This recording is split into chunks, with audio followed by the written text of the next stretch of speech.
What's going on, guys? It's Dan here from the Sanctum squad. So as everyone knows, Justice Hunters is legal for the TCG as of today. I've just spent the last 2.5 days with my friend sorting out all of his cases and getting all of your orders shipped off. And I was lucky enough to be able to pick up one of the new cores and I suppose one of the big engines that's coming out of the set. So I'm just going to give like a really basic version of what I think is one of the most slept on decks of the format. So we'll just jump into the profile for Dracotail K9. So starting off with the monsters, we've got 3 Dracotail Lucius.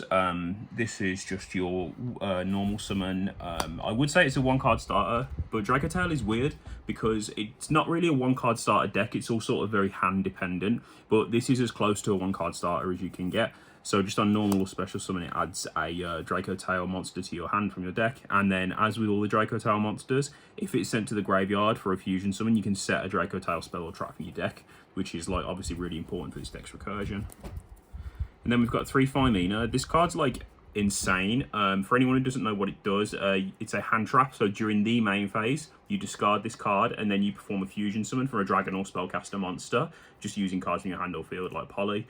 And then it's got the effects set as well.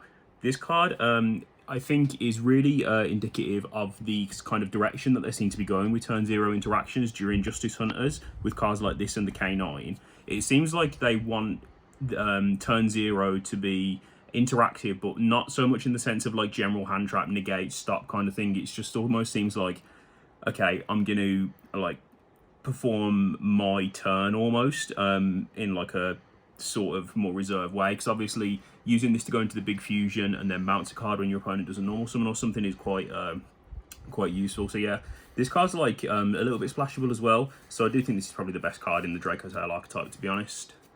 And then we have 3 Malulu. Jake finds this card's name very funny, and to be honest, so do I, but don't be fooled by its appearance or its name. It's actually pretty good. So just during the main phase on normal summon, it's just a polymerization, but it does lock you into fusions for the rest of the turn, which is okay, like with the K9 stuff we're playing, because obviously you can do your XEs and stuff before. This card's quite good for playing around Droll as well, because sometimes if you open this and Lucius, you might be tempted to normal summon the Lucius, but if you've got the read that your opponent's on Droll, you can just normal summon this and perform the fusion summon. And as well as the spell or trap set, if this is used as a material, you can also non-target and negate an effect monster your opponent controls, which is quite nice as well.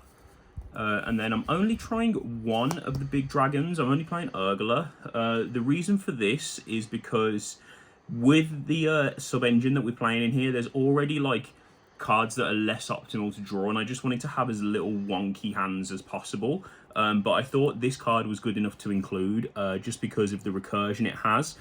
Just when it's in your graveyard, you can just shuffle this back into your deck and add a Dracotail monster from your graveyard to your hand. And then obviously when it's sent to material, you can set a spell trap, but you can also destroy a spell trap that your opponent controls as well, which is pretty decent. So yeah, I felt this was good enough to include, but you could also play Pan as well. I just found the recursion was a little bit better on Urgula. And then the spell cards in this deck are like absolutely insane. So Ketu is just a rotor that also lets you perform a fusion summon if your opponent controls a monster, which is crazy. And then Rahu is just branded fusion that locks into fusion for the rest of the turn, but you can only make a Dracotail monster and you have to use monsters in your hand as well. All the Dracotail monsters require a fusion material in the hand, so that's not too bad, but this is basically just like, yeah, you have this in any monster in your hand, you can just get one of your fusions out.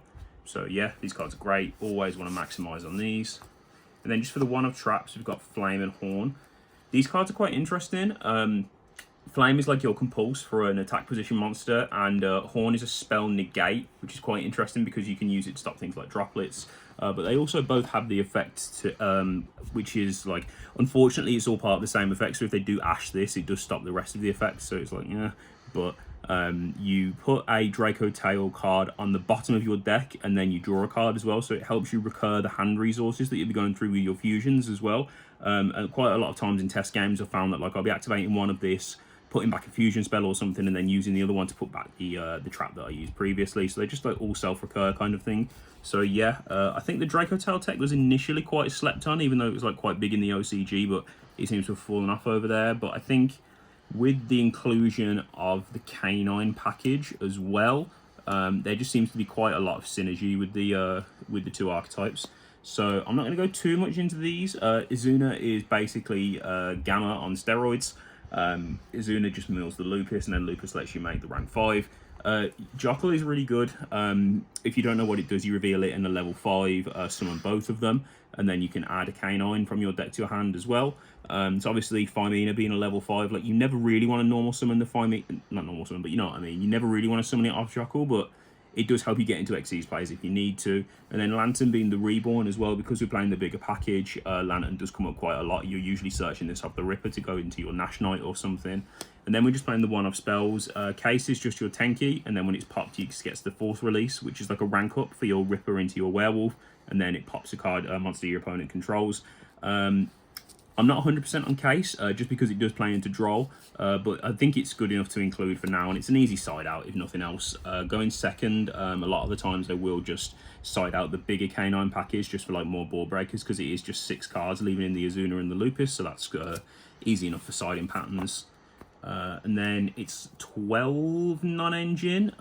Obviously, like the Canines are kind of like non-engine as well, but because you want monsters in this deck, for your non-engine, I decided to go for just the 6 Mulcharmies, just, you know, Mulcharmies, Ash to stop their Mulcharmies.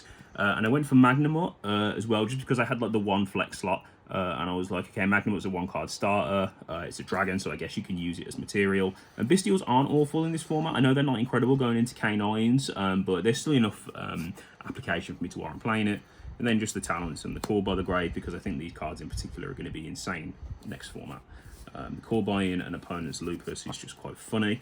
So yeah. And then for the extra deck, we're playing 3 Arthalion. I've spent 3 days reading this card's name and I'm still not sure how to pronounce it. So what this card does when it's summoned is you target monsters on either side of the field or any of the graveyard up to the number of materials used in the hand for its summon, and then you bounce them. This uses Dracotail monster and 1+ monster in the hand. So like, if you've got a turn where like you're going first and you've drawn, I don't know, for worst case scenario, 3 Perulias, Phimina and a Dracotail or something, you can just discard like the 2 Perulias after you've used 1 and bounce 2 of their guys, which is like, doesn't come up too often, but it's enough to warrant mentioning. And then when any 2 monsters are sent to the graveyard at the same time, you can revive this but banish it when it leaves the field. It won't get the bounce effect, but the fact that you can just revive it when your opponent performs a link summon is like really, really decent. The same thing with Gulamel as well. It does have that revive effect, but this one is a bit more like a Titan for anyone who remembers the Thunder Dragon days. When you activate a Dracotail effect anywhere, so whether that's Phimina, Lucius, this to revive, you can just destroy a card on the field as well. So yeah, Gulamel's decent enough to play at least 1 of. You can play 2 if you're not playing the Canine stuff.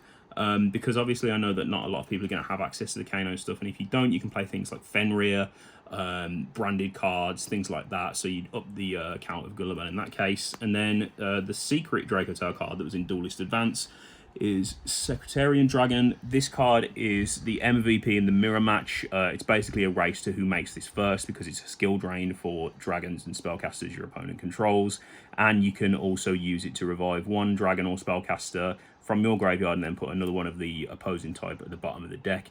Yeah, this card is really, really good. I am trying Super Poly. I don't know if it's going to stick, but talking about it and testing with the boys and stuff, we felt like it was decent enough to warrant an inclusion. This does come up obviously as a Super Poly target in the mirror match, as well as being able to make it in engine with Dracotail, but then just Garura and Mud Dragon as well. And now for the Xyzes. We've got Canine Werewolf.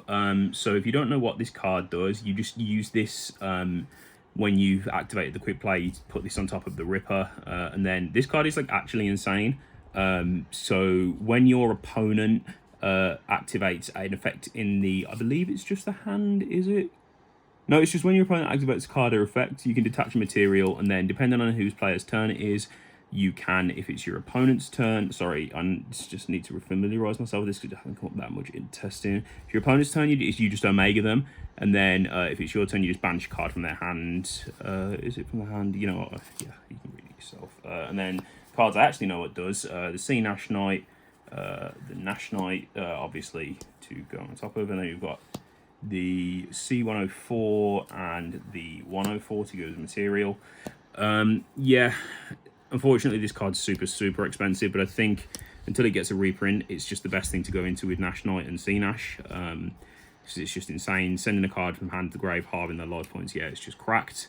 Nash Knight, this is like, normally if you're going first, this is the second thing you make because you want to prioritize the Ripper first, I found. But if you're going second, this is really, really good just because of the Snatch Steal effect, which is a quick effect because it doesn't target as well. So it can kind of just force your opponent into a lot of weird, gummy sort of board states.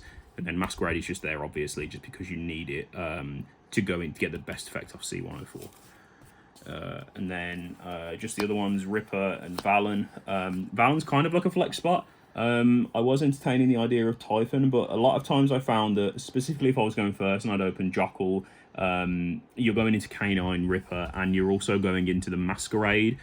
So sometimes you'll have an Azuna in your hand and you need something to do with them. And Valen was just the second best one. And I don't think it's a bad card at all.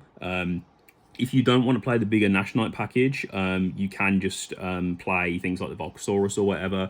One thing to mention as well, if you don't have access to these two, you can still play the Nash Knight package. You can just play the C107. I think it's the Galaxy Eyes Dragon, because that's really good going second. It's just like a blanket negate of everything your opponent currently controls. So yeah, that's like a nice little budget alternative for these. And then just last but not least, just the one little knight, because this deck dies to Bagooska so hard, and you have to have an owl. So just talking about the deck a little bit. I've tested Draco Tale specifically, like a decent amount, but it's only really recently, like trying it with the canine stuff, that I found that actually, yeah, this is probably the best sub-engine, to play with the deck. Like I say, you can play it definitely with other sub-engines, but I think this is the most optimal, and I think that this is what I'm going to be playing going forward. I want to give a shout out, obviously, to the boys at Sanctum Squad, but also Grime Games as well on eBay, who helped me get all of these cards. We'll leave a link to his eBay in the description. So yeah, that's it for the profile. I'm very tired. Thank you for watching. Like, comment, and subscribe. Goodbye.